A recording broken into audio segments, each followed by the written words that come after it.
Hello everyone, and welcome to another video. This one's a little bit different. This is sort of like a how-to, but I am basically just going to be showing you how I relivery a Loco. In front of you is a Bachmann 45XX, and is currently in, well, it's half in Great Western. If I turn it over, you'll see what I mean. I have actually already removed the Great Western text from the tanks. So, what I'm going to do is make it look a little bit more prototypical from the era that I'm modelling, which is 1950 odd, 1956, something like that. I'm not entirely sure yet, but there you go. So I'm either going to paint it in black, weather it up, make it look really grubby, or actually leave it in the plain green, which I have seen being done before, which looks quite smart actually, which is why it also made me think about that when I saw it in the plain green like as it is now. So we shall soon find out. So basically I'm going to show you a sped up video of me editing it to make it look more prototypical, if that makes any sense. So you'll get a little insight into what I do, so I hope you'll enjoy it.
Well, there we go. That's the finished result. Overall, fairly pleased with it. It's not too bad. I've done a better job, but, you know, weathering can still be improved. So I decided to go for the plain green option, which isn't the most obvious. It's very, very heavy weathering, so it's quite dark. Well, actually no, it's mid-weathering really, it's just very black. So yes, if you probably watched the video all the way through, you'll notice I did a black wash. Then I rubbed away all that with the cotton bud, which just leaves black marks just around where the riveting is, just around the edges of the tanks, which it shows through, so it is worth doing. It's just that little bits of detail like that which show through the weathering, which look great. Ignore those, that was a mistake. They were supposed to be white and my brain wasn't completely working at that point. So yeah, then I did the weathering powders. So I just basically coated the entire Loco in, where is it? Now, there it is. I just used one colour, which was Humbrol, just plain smoke. I think, there you go. That's all your bits for you. So I just thought I'd go simple, just one colour. Then I varnished that with just matte varnish by, well, Halfords actually. There you go. Not a sponsor or any of this, Jesus Christ, no. Then I went over with the white pencil to highlight where, well, just muck build-up, so there's all over the pistons. There's some coming out of the cap filler tap. The tank filler cap. Some just all around the smoke box. There's a little bit on the front as well, just to add a little bit more interest. If you'll focus that close up. Also added the number, of course, but I didn't add the shed code.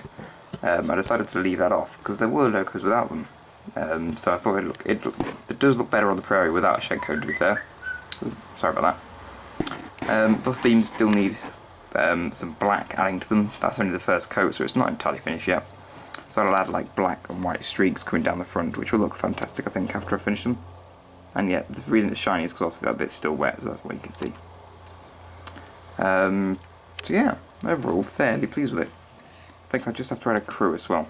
I also added some mucky paint around the wheels just to darken the coupling rods and connecting rods. That was with custom paint, so I'm afraid you can't buy that one. So yeah, I just have to add the crew and then should be a finished model. Also I need to get the edge number plates just to make it proper. But yeah, overall not too bad.